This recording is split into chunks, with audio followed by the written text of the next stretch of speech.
First of all we are seeing unrest in the Bangladesh and यहाँ पे हम देख सकते हैं कि टेंशन राइज हो रही है, अनरेस्ट हो रहा है एंड साथ साथ में इंडिया के लिए भी कंसर्न्स उठते हैं क्योंकि Bangladesh is an immediate neighbour of India.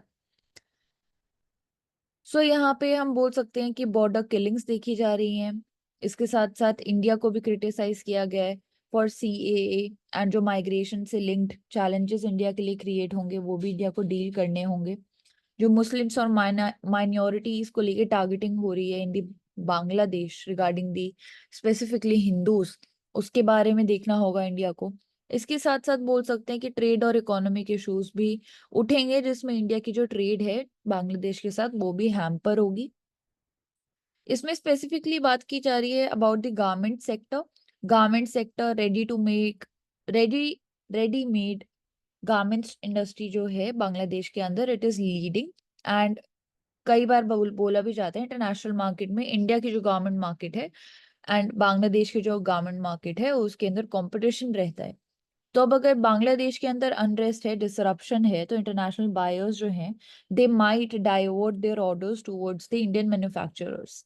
तो शॉर्ट टर्म के बेसिस पे हम बोल सकते हैं कि इंडिया को गेन होंगे, इन्वेस्टमेंट अपॉर्चुनिटीज मिलेंगी, जॉब क्रिएशन और ज्यादा होगा एंड बोल सकते हैं कि जो गारमेंट इंडस्ट्री है इंडिया की it will be able to contribute more to the GDP of India and in the case of foreign exchange earnings. But challenges already existing है इंडिया के गारमेंट सेक्टर के अंदर भी। सबसे पहला चैलेंज हम बोल सकते हैं कि इंफ्रास्ट्रक्चर एडिक्वेटली नहीं है जिसकी वजह से कॉस्ट जो है वो बढ़ जाती है, डिले जो है वो भी बढ़ जाता है। इंफ्रास्ट्रक्चर में overall infrastructure, road network, port network and इसके साथ साथ जो लॉजिस्टिक है ओवरऑल कॉस्ट इंक्रीज हो जाती है उसकी वजह से। कंप्लायंस और रेगुलेशन, जो लेबर लॉज हैं, टैक्स रेगुलेशन है वो काफी ज्यादा कॉम्प्लेक्स है जिसकी वजह से कंप्लायंस जो है उनके उनके साथ वो डिफिकल्ट हो जाता है।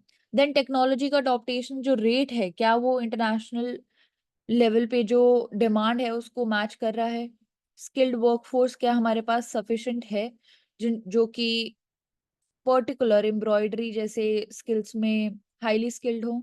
रॉ मटेरियल कहाँ से हम लेके आ रहे हैं, कॉटन के प्राइसेस वो कैसे इम्पैक्ट करते हैं प्रॉफिट मार्जिन को, तो वो भी ओवरऑल कॉस्ट बढ़ा देते हैं। इसके साथ साथ कंपटीशन में वियतनाम, कंबोडिया और बांग्लादेश के साथ साथ श्रीलंका जैसी जो चीपर मार्केट्स हैं वो ज्यादा फेवरेबल डेस्टिनेशन बन जाती है for the garment industry. So in challenges को ओवरकम करने के लिए हमारे लिए जरूरी है कि सबसे पहले इंफ्रास्ट्रक्चर डेवलपमेंट में हम इन्वेस्ट करें। टेक्सटाइल पार्क्स बनाने की हम बात करते हैं, साथ साथ में जो पोर्ट्स हैं उनको मॉडर्नाइज करें। टेक्नोलॉजी का अडॉप्टेशन जो है इंसेंटिव उसमें देना चाहिए, सब्सिडीज प्रोवाइड करनी चाहिए, रिसाइकलिंग, अपसाइकलिंग जैसे प्रैक्टिसेस को प्रमोट करना चाहिए ताकि गारमेंट सेक्टर को भी हम सस्टेनेबल बना पाए। इसके साथ साथ डिजाइनिंग कैपेबिलिटीज को बढ़ाने के लिए अपस्किलिंग होनी चाहिए एंड देन ऑल्सो हम बोल सकते हैं कि उसके साथ साथ अपस्किलिंग होनी चाहिए एंड इनोवेशन और ग्रोथ के लिए टेक्नोलॉजी का इंटीग्रेशन होना भी बहुत ज्यादा जरूरी है। सो शॉर्ट टर्म गेन है बट लॉन्ग टर्म में हमें ये सारे स्टेप्स लेने होंगे।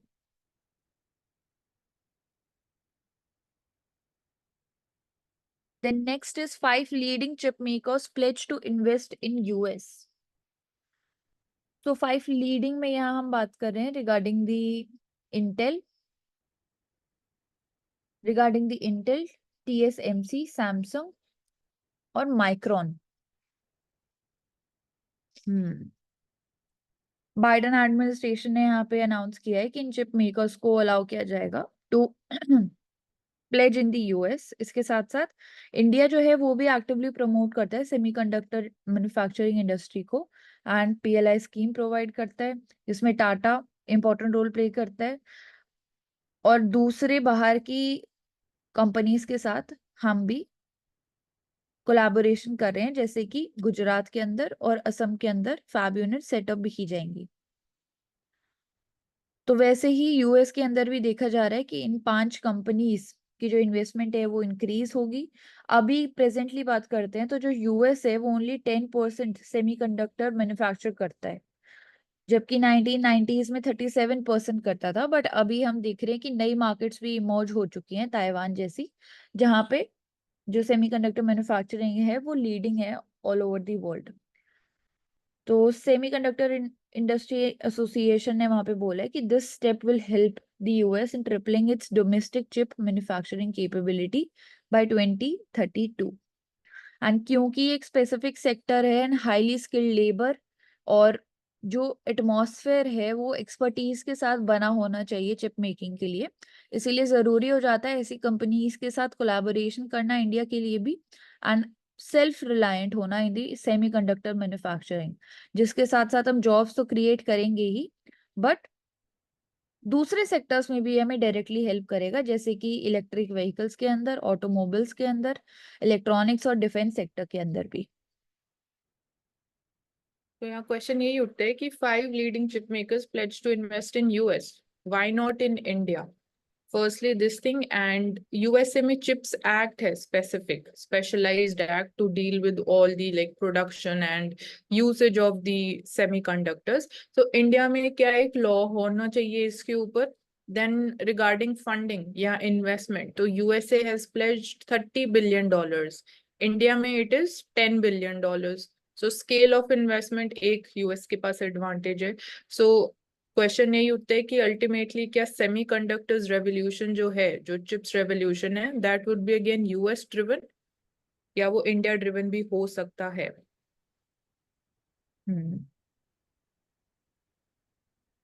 Yes. Then next is regarding the industrial parks.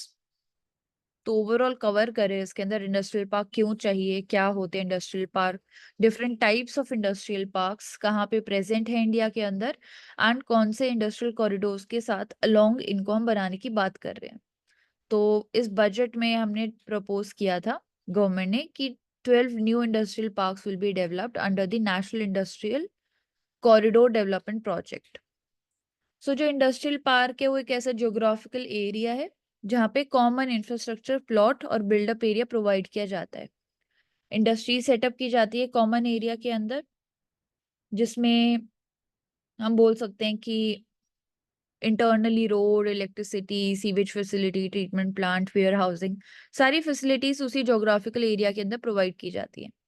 एक सिंगल विंडो क्लियरेंस सिस्टम होता है जो कि हेल्प करता है in setting up these industrial unit parks, and कैसे उसकी जो वर्किंग है उसको और फास्टन अप हम कर सकते हैं। सेवरल वेरिएंट्स होते हैं, जैसे यहाँ पे बताया भी जा रहा है इंडस्ट्रियल पार्क्स के, जैसे coastal economic zones, national investment and manufacturing zone according to the requirement and according to the region, special economic zone, industrial clusters जो हम बनाते हैं। तो different types of industrial parks की बात करते हैं तो मिक्स्ड यूज पार्क्स बोलते हैं। मिक्स्ड यूज पार्क्स मतलब डिफरेंट डिफरेंट इंडस्ट्रीज जो हैं वो एक पार्क के अंदर है, स्पेसिफिक एक ही इंडस्ट्री के लिए वो पार्क नहीं है, मिक्स्ड यूज है। जैसे एक ही इंडस्ट्री में टेक्सटाइल भी है तो फूड प्रोसेसिंग भी है, एंड उसके साथ साथ इंजीनियरिंग भी है। फिर आती है सेक्टर स्पेसिफिक पार्क्स, मतलब एक सिंगल इंडस्ट्री पे ही हम फोकस कर रहे हैं, जैसे कि इलेक्ट्रॉनिक्स या फिर फार्मास्यूटिकल, सिर्फ उसी के लिए वो पूरा पार्क है। स्पेशल इकोनॉमिक जोन्स, जिसमें टैक्स इंसेंटिव्स या फिर रेगुलेशंस को स्ट्रीमलाइन करने की बात की जाती है एक्सपोर्ट ओरिएंटेड इंडस्ट्रीज के लिए। इसके साथ साथ industrial corridors important role play करते हैं क्योंकि वो ओवरऑल जो लॉजिस्टिक कॉस्ट है उसको कम करते हैं और कनेक्टिविटी बढ़ाते हैं with these multiple industrial parks. So इसीलिए लोकेशन जो है इन इंडस्ट्रियल पार्क्स की वो जरूरी हो जाती है, जैसे कि देखा भी जा रहा है मेजरली जो इंडस्ट्रियल कॉरिडोर्स है हमारे, जैसे Delhi Mumbai industrial corridor, Chennai Bangalore industrial corridor, then also Amritsar Delhi to Kolkata industrial corridor, ये इंपॉर्टेंट रोल प्ले करते हैं ओवरऑल पूरे इंडिया में कनेक्टिविटी को बढ़ाने के लिए। अब लोकेशन जो है इन पार्क्स की उसमें देखा जा रहा है कि वेस्टर्न और southern states of India they account for 83% of the available land, and इसी में ही हम देखते हैं जो टॉप स्टेट्स हैं रिगार्डिंग द इंडस्ट्रियल पार्क्स वो हैं, जैसे कि टॉप 5 स्टेट्स में आता है Tamil Nadu, Maharashtra, Gujarat, Rajasthan and Karnataka, and together they account for 73.61 total area which is covered under the industrial parks.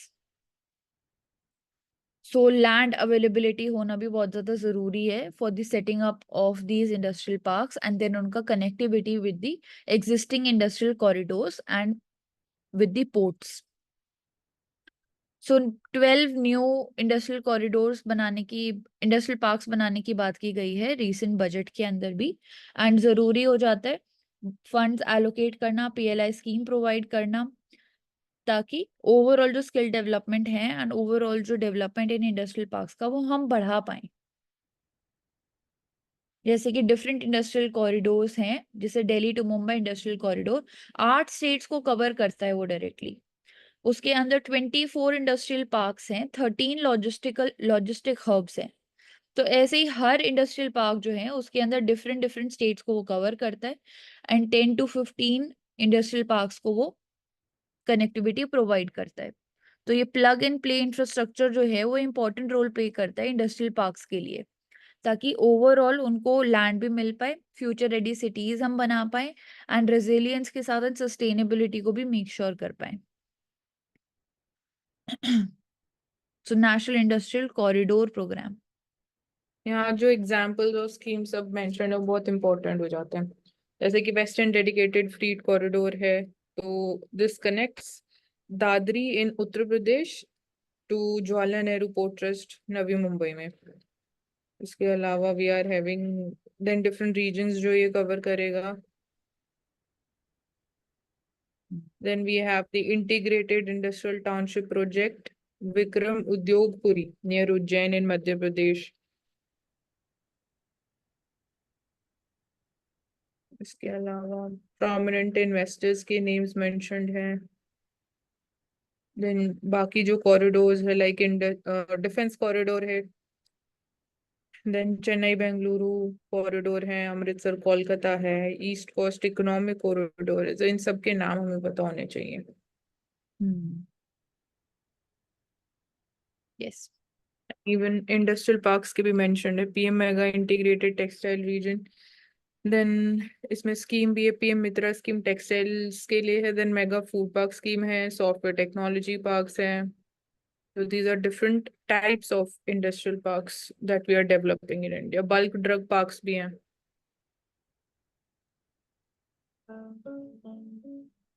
और इसमें भी NIMZ, national investment and manufacturing zones, जैसे हम एसईजेड्स की बात करते हैं तो मैन्युफैक्चरिंग के लिए वी हैव निम्स.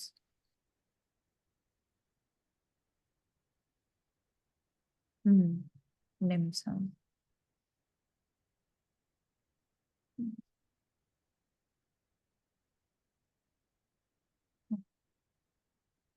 एंड इसमें ये भी एक इम्पोर्टेंट फैक्ट बन जाता है कि most of the industrial parks, majority of the parks जो हैं वो 10 सेक्टर्स के अंदर ही पाए जाते हैं: engineering, metals, textile, food processing, chemicals, capital goods, automobiles, biotechnology, electronic hardware and the pharmaceuticals. So ये 10 मेजर सेक्टर्स है जिनके ऊपर फोकस किया जाता है, जिनके ऊपर प्रेजेंटली अभी इंडस्ट्रियल पार्क्स हैं. फिनटेक इंडस्ट्री की भी हम एग्जांपल दे सकते हैं, गिफ्ट सिटी उसी का एग्जांपल है. हम्म.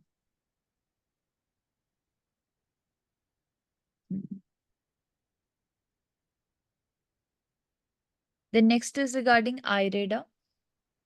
IREDA stands for Indian Renewable. हाँ, इम्पोर्टेंट चीज हमारे लिए ये है कि एक तो IREDA important public sector company है, Indian renewable energy development agency. And हमें पता होना चाहिए एफपीओ क्या होता है. We know about IPO, initial public offering. FPO is follow on public offering. So difference यही है कि ऑलरेडी जो लिस्टेड कंपनी है अगर उनको और फंड्स रेज करने हैं थ्रू इशूइंग न्यू शेयर्स, सो उसको हम फॉलो ऑन पब्लिक ऑफर बोलते हैं. इनिशियल में मतलब कि अभी आप लिस्ट हो गए तो आप for the very first time you are making your shares available to the retail investors. So that is why it becomes initial. And this is follow on. After IPO, आप FPO के through पैसा raise कर सकते हो from the equity market. So that is the difference. So यही important है. And ये जो स्टेप है मानसी दी, ये कैसे हेल्प करेगा एफपीओ? एफपीओ ऐसे ही हेल्प करेगा. उनके लिए जो वो पैसा रेज करेंगे आगे फर्दर वो फंडिंग के लिए प्रोवाइड कर सकते हैं. जैसे जो मेजर रोल है या फंक्शन है आयरेडा का, तो रेन्यूएबल एनर्जी ग्रीन सेक्टर के लिए जो भी प्रोजेक्ट्स हैं उनकी फंडिंग को और डेफिनेटली उनकी जो फंक्शनिंग है उनके प्रॉफिट को हेल्प करेगा। And I read a mini Ratna में आता है ना कैटेगरी में? नहीं, I don't think so mini Ratna है, महारत्ना होना चाहिए। Let me check. हाँ जी। हाँ, महारत्न नहीं, sorry, it is right, mini Ratna है, कैटेगरी 1 पब्लिक सेक्टर एंटरप्राइज।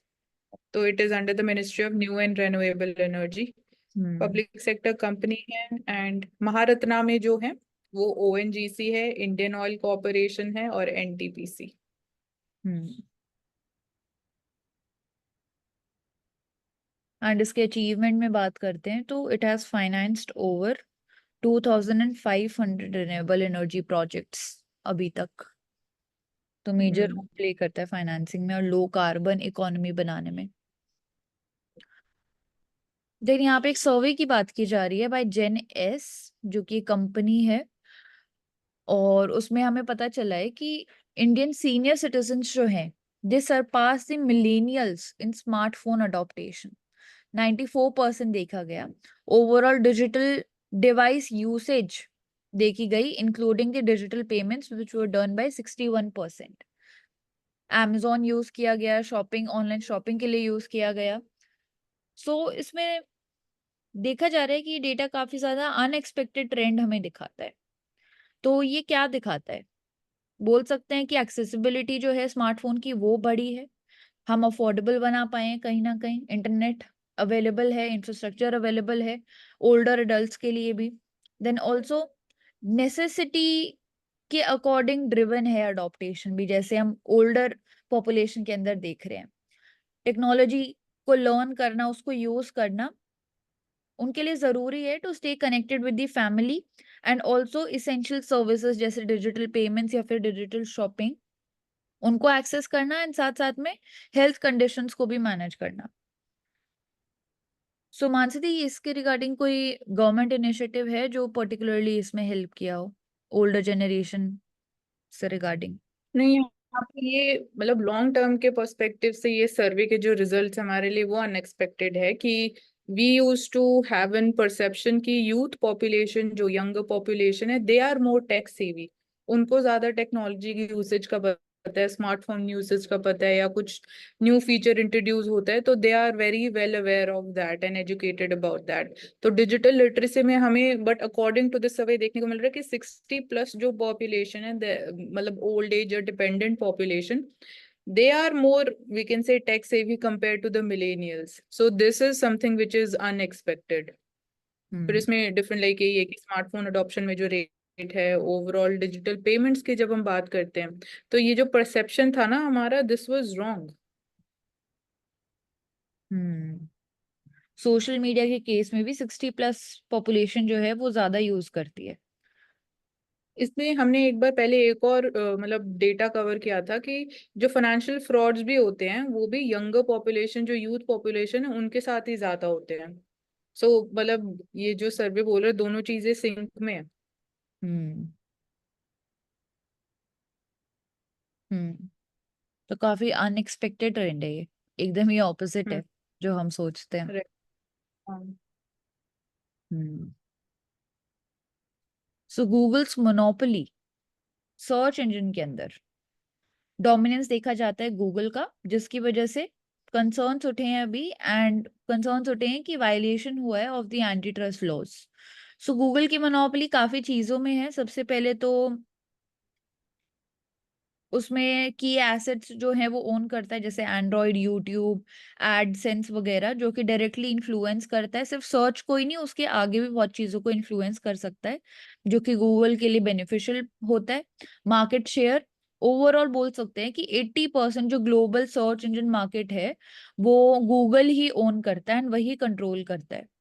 इसके साथ साथ सर्च डोमिनेंस तो यहाँ पे देखा ही जा रहा है कि जब भी कोई यूजर कुछ सर्च करता है, जो एल्गोरिदम है वो डिक्टेट करता है वहां पे, एंड वो डिफिकल्ट बना देता है कॉम्पिटिटर्स के लिए कि वो ट्रैक्शन गेन कर पाए। सो एंटी ट्रस्ट कंसर्न्स यहाँ पे उठे हैं कि सर्च मैनिपुलेशन हुआ है, एडवर्टाइजिंग में डोमिनेंस हुआ है, जिसकी वजह से कुछ सेट प्राइस और टर्म्स जो हैं उनको ट्वीज किया गया है basically. So anti trust laws जिसमें ईयू एंड यूएस के अंदर आई थिंक हो रहा है, एंड ऑल्सो इंडिया के अंदर भी जो एंटी ट्रस्ट केसेस हैं अगेंस्ट द यूएस, वो चार्जेस एलिजिड रजिस्टर हुए। सो इसमें हम क्या कर सकते हैं, सबसे पहले तो एल्गोरिदम के अंदर ट्रांसपेरेंसी होनी चाहिए कि क्या एल्गोरिदम यूज हो रहा है, ताकि इस बायस को हम एड्रेस भी कर पाए। इसके साथ साथ सर्च न्यूट्रलिटी कीवर्ड हम यहाँ पे लिख सकते हैं कि सर्च न्यूट्रलिटी को इंक्रीज करना चाहिए, ताकि जो कॉम्पिटिटर्स हैं वो भी ग्रो कर पाए, सर्च रिजल्ट्स में वो भी शो हो पाए। एंड इसके साथ साथ हम बोल सकते हैं कि जो वर्टिकल इंटीग्रेशन होता है या फिर एसेट्स जो हैं, उसमें गूगल को कंपटीशन प्रमोट करना चाहिए। सो इंडिया का मानसी, इंडिया क्या कर सकता है इसके रिगार्डिंग? एक तो इंडिया में हम केस की बात कर रहे हैं कि जो कंपटीशन कमीशन ऑफ इंडिया है, we have initiated again a case against Google on the same thing कि they have misused their market monopoly power जब हम बात करते हैं pre installation of the Google apps in the Android phones. So one is the legal procedure, second we can talk about the laws like digital protection act है, and उसमें हम big tech companies का जो market behaviour है उसको हम regulate कर सकते हैं, देयर स्पेंडिंग किस नेचर की, किस अमाउंट की स्पेंडिंग वो कर रहे हैं। And thirdly we can ensure कि इंडिया में हमें क्या एक चीज एडवांटेज दे सकती है, the startup revolution. So startup revolution में we are more promoting that thing. तो जो डोमेस्टिक प्लेयर्स, मार्केट प्लेयर्स हैं, और जो इमर्जिंग प्लेयर्स भी हैं जिनके मॉडल सक्सेसफुल भी हैं, they can also become big players in coming time. So ensuring कि जो मार्केट में कंपटीशन है that remains fair and transparent, तो रोल ऑफ सीसीआई और ज्यादा इंपॉर्टेंट हो जाता है आने वाले टाइम में। हम्म। हम्म। सो सोशल मीडिया रेगुलेशन की भी हम बात करते हैं तो उसमें भी अभी that is merely a self regulatory body है, अभी कोई प्रॉपर रेगुलेशंस भी नहीं है, तो उसमें वही things are in the hand of these big tech companies only, जैसे मेटावर्स या गूगल की हम बात करते हैं, या amazon, हम्म। जिनके ऊपर गाफा टैक्स भी लगाया जाता है। इक्वलाइजेशन लेवी की फिर हम बात करते हैं, जो सिर्फ सर्विसेज टैक्स जिसको हम बोलते हैं, तो वो उसका रोल भी इम्पोर्टेंट हो जाएगा। हम्म। हाँ जी। इससे बता दो मानसी दी की हाईलाइट क्या है? ये हाईलाइट यही है, जैसे हम सोशल मीडिया इन्फ्लुएंसर्स की बात करते हैं तो कीवर्ड यहाँ है रिवर्स इन्फ्लुएंसर्स या रिवर्स इंजीनियरिंग, जो इन्फ्लुएंसर्स के लिए यहाँ टर्म यूज की जा रही है। तो इनका रोल ये है कि एक तरीके से ये नेगेटिव रिव्यूज प्रोवाइड करते हैं डिफरेंट ब्रांडेड प्रोडक्ट्स के लिए। सो अगेन जो ये इनका मेन फोकस है कि consumers welfare should be upheld, that should be the priority. But इनके लिए चैलेंज ये हो जाता है, जो रिवर्स इन्फ्लुएंसर्स हैं जो इस तरीके का कंटेंट बना रहे हैं, जो कंपनीज हैं वो इनके अगेंस्ट हार्श एक्शंस डेफिनेटली ले सकती है। तो अगेन सोशल मीडिया पे भी जो बायलेटरल हम बोल सकते हैं, it is up to the consumers या जो यूजर्स हैं सोशल मीडिया प्लेटफॉर्म्स के, इट इज देयर डिसीजन कि उनको क्या कंटेंट क्रिएट करना है। तो वहां पे भी एक इंडिपेंडेंस होनी चाहिए, but at the same time reasonable restrictions होना भी इंपॉर्टेंट है, बिकॉज ये जो मार्केट है दिस इज ग्रोइंग, एंड आने वाले टाइम में बहुत बड़ी $1 बिलियन ऑफ मार्केट इंडिया में क्रिएट होने वाले हैं, क्योंकि यूजर बेस भी इंडिया में ज्यादा है।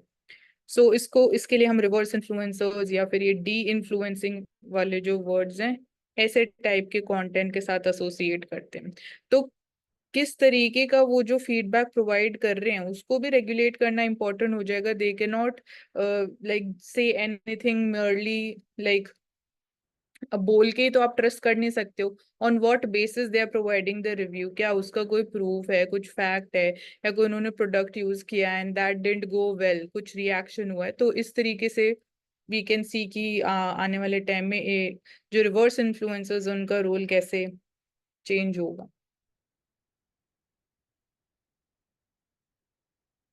एक तरीके से बोल सकते हैं कि सोशल मीडिया को भी और रिस्पॉन्सिबल एंड ट्रांसपेरेंट ही बनाने में हेल्प करेंगे हमारी। हम्म। हम्म। पर इसमें भी वो वो कितना सच्चाई है उसके पीछे वो भी देखने वाली बात है ना। इन पे भी हम कंप्लीटली ऐसे ब्लाइंडली ट्रस्ट तो नहीं कर सकते। जो भी रिव्यू वो प्रोवाइड कर रहे हैं, क्या वो प्रोडक्ट को यूज करके प्रोवाइड कर रहे हैं या कोई और प्रूफ के बेसिस पे दे आर, या किसी स्टडी के बेसिस पे they are sharing that particular content. Hmm yes, true. Next is regarding low cost batteries are needed to push the EV adoption in India. So यहाँ पे दिखाया जा रहा है कि जो लिथियम आयन बैटरीज होती हैं, they account for nearly 40% of the overall cost of electric vehicles. So high prices जो है वही एक बड़ा फैक्टर है कि जो अडॉप्टेशन है इलेक्ट्रिक व्हीकल्स का वो उस पेस पे नहीं बढ़ रहा है.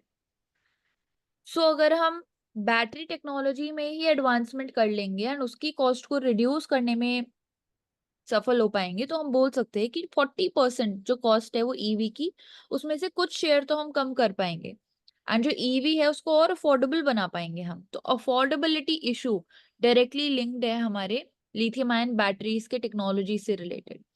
इसमें इंडिया के लिए कॉस्ट और भी ज्यादा बढ़ जाती है क्योंकि इंपोर्ट डिपेंडेंस भी है बैटरीज के लिए. डोमेस्टिक मैन्युफैक्चरिंग अभी कम है, जॉब्स नहीं है उस सेक्टर में, स्किलिंग नहीं है, कोई सप्लाई चेन नहीं है जो कि स्टेबल हो.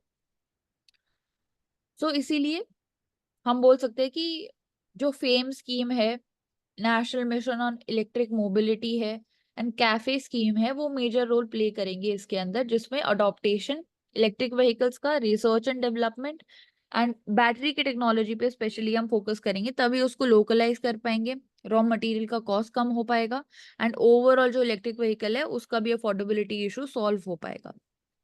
तो फेस्ड मैन्युफैक्चरिंग तो प्रोग्राम. हमारे हम्म हम्म हाँ, एक ही मैन्युफैक्चरिंग चीज है प्रोग्राम. और इसमें हम ये बात कर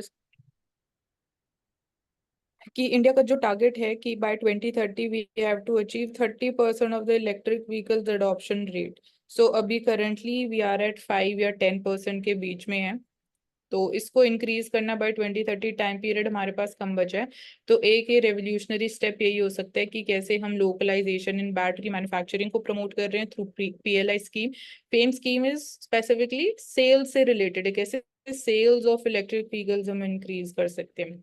एंड उसमें भी हमने 3 फेजेस इंट्रोड्यूस किए हैं. तो one is this thing. And इसमें एक इम्पॉर्टेंट जो रॉ मटेरियल सप्लाई वाला बात आती है कि क्रिटिकल रॉ मटेरियल्स में इंडिया इज इम्पोर्ट डिपेंडेंट. तो उसमें लिथियम आयन बैटरीज की हम बात करते हैं एंड उसकी भी हमने परफॉर्मेंस की बात करी है. तो सेकंड, मैन्युफैक्चरिंग में जो एक चैलेंज आ सकता है वो है क्लाइमेट चेंज. कि if the temperature goes above 45 degree Celsius, so उस केस में even lithium ion batteries will not be properly functional. So तब हम क्या करेंगे, because climate change is also happening at the same time.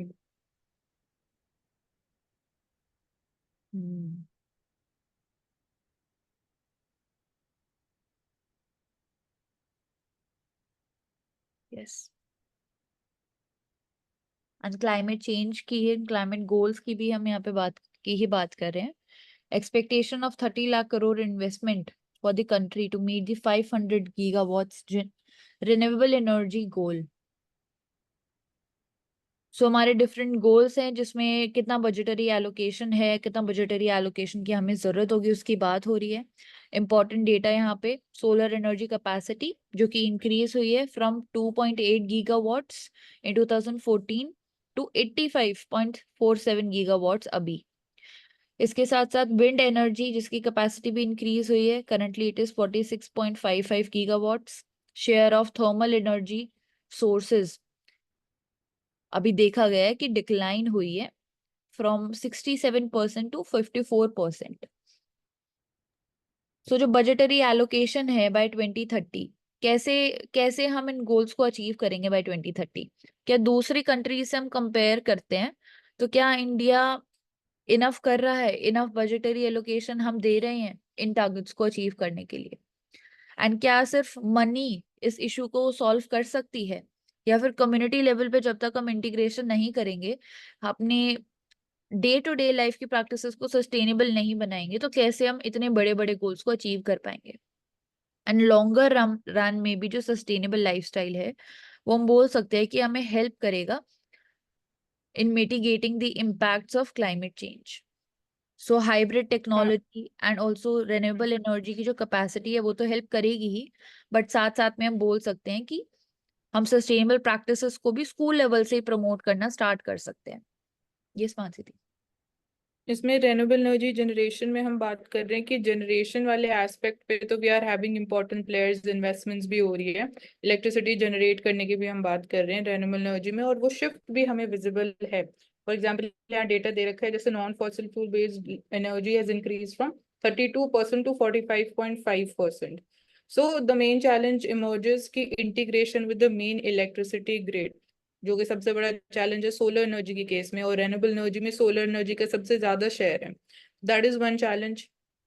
Second challenge यही है कि जो रेन्यूएबल एनर्जी प्रोजेक्ट्स है, क्लाइमेट चेंज का उनके ऊपर भी इम्पैक्ट हो रहा है, जैसे चेंजिंग ऑफ विंड पैटर्न्स, तो विंड मिल्स के थ्रू जो इलेक्ट्रिसिटी प्रोडक्टिविटी जनरेशन है, that would also be changing और गेटिंग हैम्पर्ड।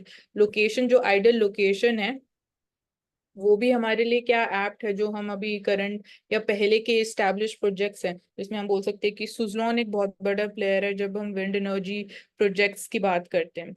तो अगेन वहाँ पे भी प्रॉपर असेसमेंट क्या हम कर रहे हैं आने वाले प्रोजेक्ट्स के लिए, एनवायरमेंट इम्पैक्ट असेसमेंट तो एक है ही, तो एक ही एस्पेक्ट है। बाकी इस आर्टिकल में डेटा जो है वो हमारे लिए बहुत इंपॉर्टेंट है। यस। और इसमें एनर्जी सिक्योरिटी का भी एक चैलेंज आएगा कि ग्रीन एनर्जी ट्रांजिशन की बात तो हम कर रहे हैं, बट साथ में एनर्जी सिक्योरिटी को भी मेंटेन करके चलना है, because energy demand is also increasing. जो पीक आवर्स में हम डिमांड मीट करने की बात करते हैं, that is also one of the aspects, and again we are also working upon the battery storage infrastructure also simultaneously. Hmm. Hmm. Then next case हम देख रहे हैं गुरुग्राम का, जहाँ पे ड्रोन्स को यूज किया जा रहा है for e commerce deliveries and also for the traffic management. Haryana के अंदर पहली ऐसी सिटी है जहाँ पे इन चीजों के लिए हम बोल सकते हैं कि एरियल रूट को यूज किया जा रहा है। सो क्या क्या। So this is the society which I live in. ये जो केस आया है ओके। ड्रोन्स डिलीवरी के लिए, यही है कि ये अगेन यहाँ पे ईज ऑफ डिलीवरी इंक्रीज हो रहा है। जो manpower again delivery person doorstep delivery करने आता था, now he will in a way shift to operating the drone. So एक ये शिफ्ट देखने को मिल रहा है, तो लेस टाइम एंड डायरेक्ट आपका डोर स्टेप डिलीवरी हो रहा है इन इन योर बालकनीज, या जो मेन एंट्रेंस है of the towers. So again, how the nature of the millennium cities, even that is transforming with the help of drone technology. And साथ ही साथ again जैसे यहाँ पे लिखा भी है कि ट्रैफिक मैनेजमेंट के लिए भी drone surveillance is being used to reduce manpowers, and we'll see कि demand would increase for the skilled manpowers. For example, operation of drones या manufacturing of drones, या if there is any technical issue in the functioning of the drone, so उसको कैसे हम ठीक कर पाएंगे. So that's how the nature of jobs will be transforming. And even की safety of drones का aspect भी ये है कि जैसे यहाँ एक केस हुआ कि एक टावर के साथ the drone crashed also. So safety of the operation of drones also becomes important, कि किसी ह्यूमन को तो इम्पैक्ट नहीं हो रहा है, it is not you know एक तरीके से कोई एक्सीडेंट नहीं हो रहा है because of this. So rose the role of the RWA is important है यहाँ पे। एंड इसके साथ साथ जो पब्लिक भी है उसको भी हम मेक श्योर कर सकते हैं कि बता दें, उनको अवेयर कर दें कि ऐसे ऐसे ड्रोन ऑपरेशंस का यूज किया जाएगा, ताकि उनके लिए एक सरप्राइज ना हो वो।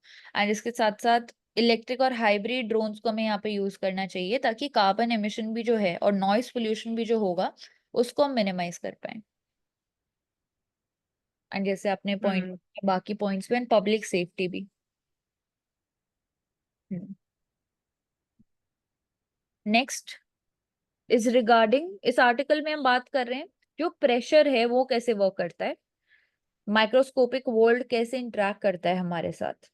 तो सबसे पहले प्रेशर इंट्रैक्शन है माइक्रोस्कोपिक वर्ल्ड का विद अस, मतलब it is created by the continuous collision of atoms and molecules in the air. हर जगह प्रेजेंट है एंड हमारी हर डेली एक्टिविटी को ये इम्पैक्ट करता है। एवरीडे लाइफ में जैसे दिखाया भी गया है, example of air pressure during a flight and it's effects in the oxygen level. तो प्रेशर जो है वो डायरेक्टली इम्पैक्ट करता है कि कितना ऑक्सीजन लेवल भी प्रेजेंट है। जैसे कि cooking with a pressure cooker का यहाँ पे एग्जांपल दिया गया है, which uses steam to cook the food and इस प्रोसेस की वजह से जल्दी हम खाना बना पाते हैं। तो जो प्रेशर है वो धीरे धीरे कुकर के अंदर इंक्रीज होता है, जिसकी वजह से जो फूड है स्टीम भी ज्यादा इंक्रीज होती है एंड जो फूड है हमारा जल्दी बन जाता है। तो क्या रिलेशनशिप है प्रेशर के बीच में और फोर्स के बीच में?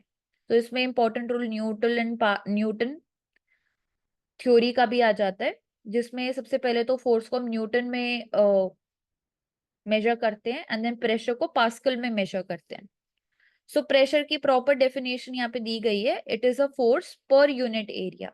कितना फोर्स लग रहा है एक पर्टिकुलर यूनिट ऑफ एरिया के ऊपर। एंड ये भी डिफरेंट डिफरेंट हो सकता है, जैसे कि यहाँ पे एटमॉस्फेरिक प्रेशर की बात की जा रही है, एटीएम। ब्लड प्रेशर, अगर ब्लड प्रेशर का यहाँ पे कंपैरिजन किया जा रहा है एटमॉस्फेरिक प्रेशर से, उन दोनों को जब मेजर किया जाता है तो कैसे डिफरेंट होता है, एंड कैसे जो ब्लड प्रेशर है उसको मेजर किया जाता है एंड इंटरप्रेट किया जाता है, वो भी एक अलग मेथड हो जाता है। सिग्निफिकेंस बताया जा रहा है 120/80 मेजरमेंट मेथड। सो इसीलिए हमारे लिए जरूरी हो जाता है ओवरऑल प्रेशर को समझना, क्योंकि डिफरेंट डिफरेंट फील्ड्स में हम बोल सकते हैं, जैसे मेडिसिन से लेके कुकिंग जैसी डेली लाइफ की एक्टिविटीज में भी प्रेशर इम्पैक्ट डालता है। इसीलिए हम ऐसे कॉन्सेप्ट्स को स्कूल लेवल से ही समझाना शुरू कर सकते हैं in easy language and interactive activities to the children also, ताकि ऐसे बेसिक कॉन्सेप्ट जो हैं साइंस से रिलेटेड भी वो बच्चों को भी क्लियर हो पाए। जैसे डेली लाइफ एग्जांपल्स दे रखे हैं। For example water in your trap, तो वहां पे भी प्रेशर का इंपॉर्टेंट रोल है, कितनी हाइट से वाटर रिलीज हो रहा है, तो प्रेशर भी टैप में वेरी करेगा according to the height also. Then cloud suddenly appearing on a sunny day, this is also an example. Then driving your bike और a car on those wheels, तो वहां पे भी प्रेशर की application है। तो प्रेशर कुकर हो गया जैसे, वहां पे भी ये बात होती है। तो जितना एरिया कम होगा उतना ज्यादा प्रेशर होगा।